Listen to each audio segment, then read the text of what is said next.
and welcome to a new video.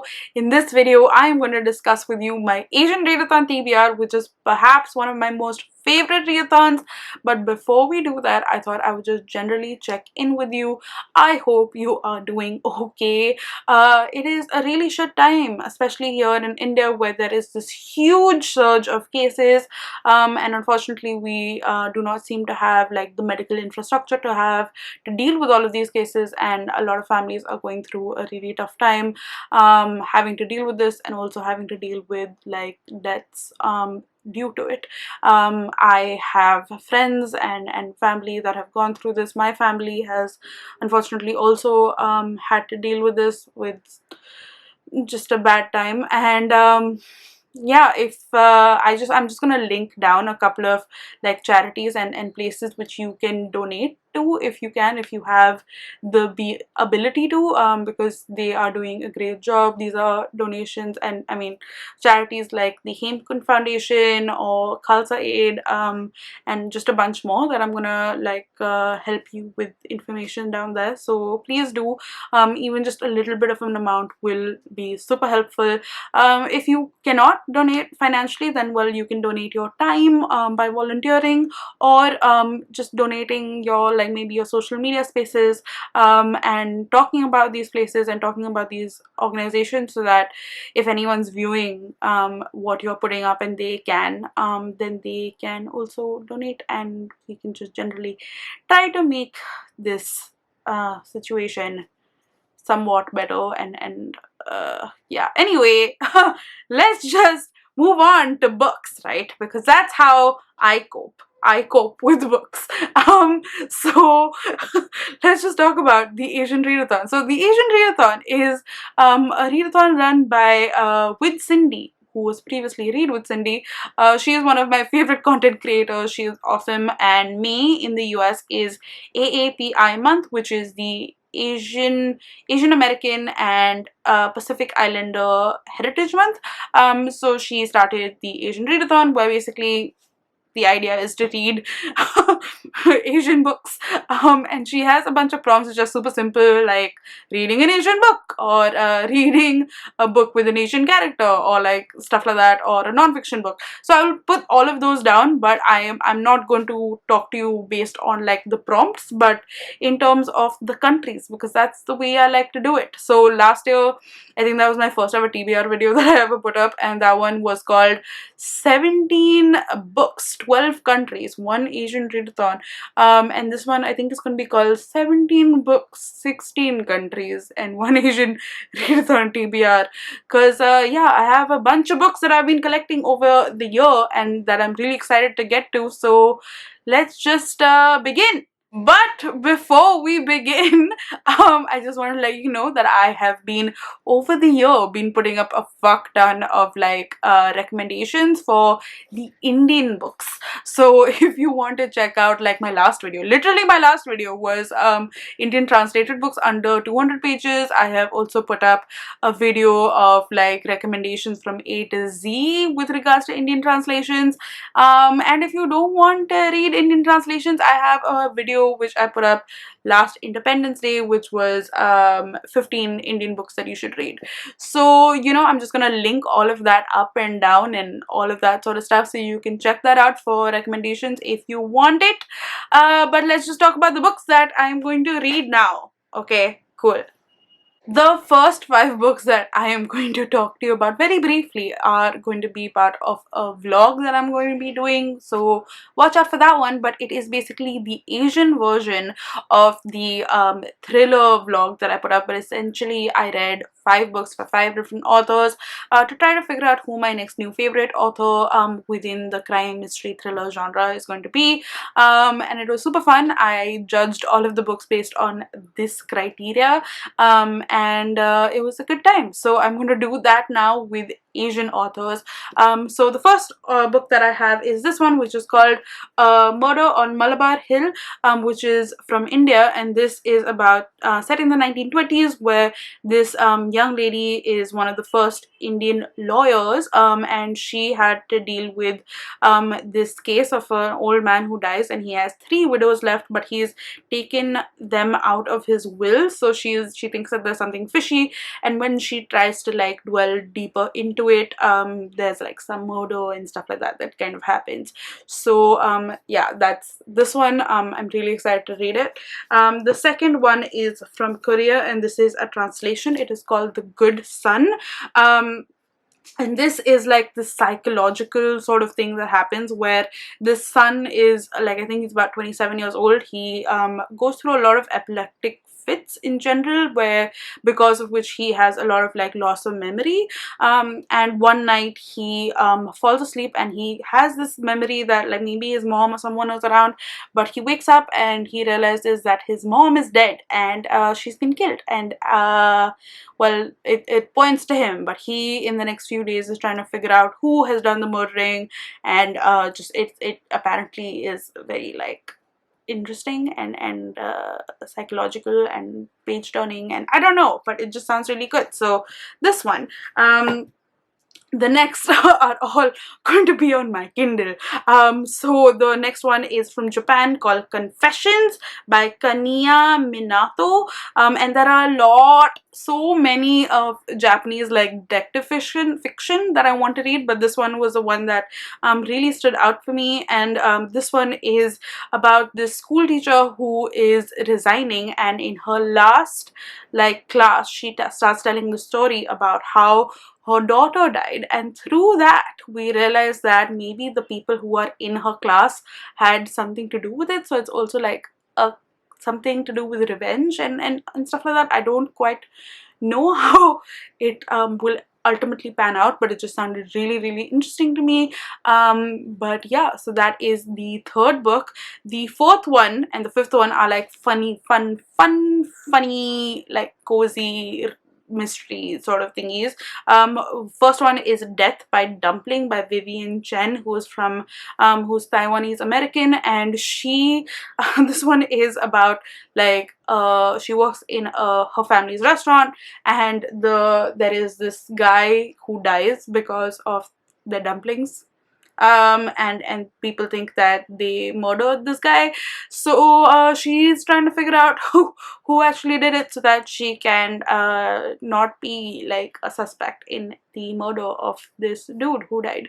And yeah, so I think it sounds cool. There's like a whole like series that she has, so I'm hoping that I like this, because like there are like so many fun books, like fun sounding books. By like Death by Dumpling just sounds fucking amazing. Anyway, the next one is a new one, and it is I think coming out on May 4th, and this is from the Philippines, or like and it is called Arsenic and Adobo by Mia P. Mansala, and this is about another girl who is in a restaurant, and she has gone through a breakup, and her ex-boyfriend is a food critic, and he and her get into a fight, and then the next thing you know it, he's dead, and she is the main suspect. So again, it is her trying to figure out who the actual murderer was, so that she can take the blame of her. So yeah, two similar sounding books, but like I don't know, I just think that it'll be interesting and fun, and I cannot wait to read these 5 books and blog about it and talk to you about it. So like, subscribe if you want to know more about it. And moving on from thrillers, but not really, we have this book, which is The Wandering by Intan Parmatia, and this is a book that I've been wanting to read for so long, and I've just been putting it aside. I do not know why, but this is just everything for me, because this is a choose your own adventure book. Can you imagine, like an adult choose your own adventure book? And this is just, oh my god, I absolutely love. It's about like essentially you get like a package, and then you kind of have to figure out like where you want to go, and like it's some shit that happens, I don't know, but it's just so good. Intan Parmatia is Indonesian, which is a country that I absolutely love, and I need to read this. This is like my have to read sort of book. So yeah, this one. Alright, and then moving to another book which is very drastically different from The Wandering, but it's also a book that I've been wanting to read forever, and that is this one, which is Funny Boy by Shyam Selvadurai, and he is a Sri Lankan author, and he writes about this book which is told from the perspective of a young boy, and you basically get to know about some LGBTQ themes as well as about the Tamil population in Sri Lanka and the sort of things that they went through, because if you didn't know, this is fun fact, Sri Lanka has a lot of like civil unrest that had happened between the two factions, which are the Sinhalese and the Tamil. And yeah, I just don't know too much more about it, but I have heard absolutely amazing things and I need to read this ASAP. The next book is a book also that I've been wanting to read forever. I mean, it just came out, but still, I've been wanting to read it ever since I heard that it was going to be a book. And that is this one, which is Battlefield by Vishram Bedekar. And this is actually written in 1939, but it was just translated this year. And this is about two people, which is one is a Marathi man and one is a German Jewish girl. And they are traveling by ship, and they fall in love, and then when they want to disembark in Bombay, the Jewish girl is not allowed to do so. So it's about like their love and how they fall in love, and also their history, I think, and then their separation, I think. I'm not too sure, but I am dying to read this one, so I'm really excited. And the next book I actually spoke about in my previous Asian Readathon TBR, but this is from Pakistan. It is called Burnt Shadows by Kamla Shamsi. Kamla Shamsi is an amazing writer. I have loved Home Fire, which is the only book that I've read by her, but this one basically follows this Japanese girl who, after dealing with like basically the bombings on Hiroshima and Nagasaki, moves to India with her husband, if I'm not mistaken, and over here she sees the partition, and that's also something to do with Afghanistan, and we also see it in the wake of 9/11. I don't know, but I trust Kamla Shamsi to come up with some good books with some good characters and some great writing, so this one is definitely a book that I hope to read this year at least. The next one is a book that is from a Bangladeshi author but is set in Nepal. So I have my neighboring countries figured out. But this one is The Gurkha and the Lord of Tuesdays by Saad S. Z. Hossain, and this is about a jinn that wakes up after a millennia in Kathmandu, and then some stuff goes down. I'm not too sure, but that's basically what it is. I hear it is satirical but also interesting, and I've heard really good things about it, but I do not know more about it because I literally bought this like a few years ago, and then I have no memory of what it's about, and I don't want to know because I want to go into the book blind. Alright, but if you want to know, I will link it down for you. So there you go. Win, win, win, win. For China, I have Do Not Say We Have Nothing by Madeline Thine, and she is a Canadian Chinese author, and I have this book but I cannot find it. I just don't know where it is in this, but this is about a Chinese immigrant, and she talks about her life in China during especially the Tiananmen Square and what happened there, and then her Tiananmen Square, what happened there, rhyming, and then her coming to Canada and just the whole immigration experience and just being an immigrant there. So yeah, I've heard amazing things about this book and I've been putting it off for years, so I am hoping that I will finally read it this year. As for the next book, is also another book that I cannot find, but I will find during this month, and that is a non-fiction book, and this one is called First They Erased Our Name by Habiburaman, I think, and this is a first-hand account of him being Rohingya and being displaced from Myanmar, and just the sort of trials and tribulations that him and a bunch of other Rohingyas like him had to kind of go through. If you do not know what the Rohingya crisis is, it is, wow, get ready. It is a really bad time, but essentially there was like a lot of like ethnic cleansing happening in Myanmar, where these people were being killed by the hundreds, and then people, they kind of like escaped and got themselves to safety, and but a lot of people didn't, and it's just a really shit time. But I want to read this book to kind of get to know more about what happened, and to get to know more about this person's like thoughts and stuff like that. So hopefully I will be more educated by the end of reading this book. But yeah, that's basically the book that I want to read for Myanmar. For Vietnam, I have this book that I am so excited that I have it, and that is The Chosen and the Beautiful by Ninh Vo. And Ninh Vo has written 2 other books before that I've given 4.5 stars and 5 stars because I absolutely love them. They're novellas that, oh my god, are so good, and I cannot wait to read her book because she has beautiful, stunning writing.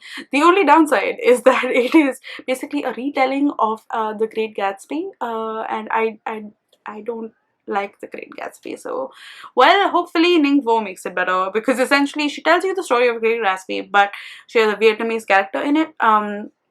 So we get it from her, the Vietnamese character's perspective. That's about it. That's all I can tell you. But apart from that, just super excited. Very excited about this book. And then we go to Korea again, because there is a book from Korea that I really want to read, and that is this one, which is Human Acts by Kang Kong. And she has written The Vegetarian, which is, if you have read that book will never leave you. And I'm hoping that I get that with this book, though hopefully less like weird. But this is about basically a bunch of people. We follow a bunch of people who, during like a student uprising, there is a boy who dies, and there are a bunch of people who talk to you about that experience, and talk to you about that time, I think. But yeah, that's all I know about this one. But I have been dying to read it, so I hope to read it this month.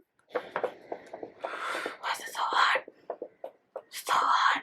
For Singapore, I have this book, which is Delayed Rays of a Star by Amanda Lee Ko, and this is set in the 1920s in Germany, where we follow 3 people who are German and Singaporean, and we basically follow their lives through the decades that follows, and I don't quite know much else, but I've heard that it is really good, and it says that this fierce and exquisite debut about womanhood, ambition and art, played out against the shifting political tides of the 20th century, introduces a mesmerizing new literary talent of our times. So yay for us, and I am excited to see what this book is actually about. Now, moving on to Malaysia, we have this one, which is We the Survivors by Tash Orr, who is a British Malaysian, if I'm not mistaken. And this is a book I saw on Emma from Drinking by Michelle's videos, one of her videos, and I really was intrigued by it, because it basically follows this guy who has committed a murder, and there's this other lady who is basically interviewing him, if I'm not mistaken, to understand why and like what that process was and what exactly happened and all of that sort of stuff. And I just remember her being like really like conflicted whether she loved it or she like wasn't quite, like, I don't know, but I think in the end she gave it like a 4-star. But I think I remember just being like really intrigued by it. So I'm hoping that this ends up well for me. But yes, this is the book from Malaysia, which is We the Survivors. The last book that I hope to read, which honestly I am probably the most excited to finally read this book, and that is this one, which is An Unnecessary Woman by Rabi Al-Madin, and this is from Lebanon. And this tells you the story of this lady who I think is in like mid-30s, 40s, I don't know, but she lives in Beirut, surrounded by a stockpile of books. And does that sound familiar? Yes, it does. But yeah, she is divorced, and she translates every year. She translates a new favorite work into Arabic, and then she stores it away. And through this, we basically get to see her and her solitude, and how she talks about her life and her musings on literature, philosophy, and art, which are invaded by memories of the Lebanese civil war and her own volatile past.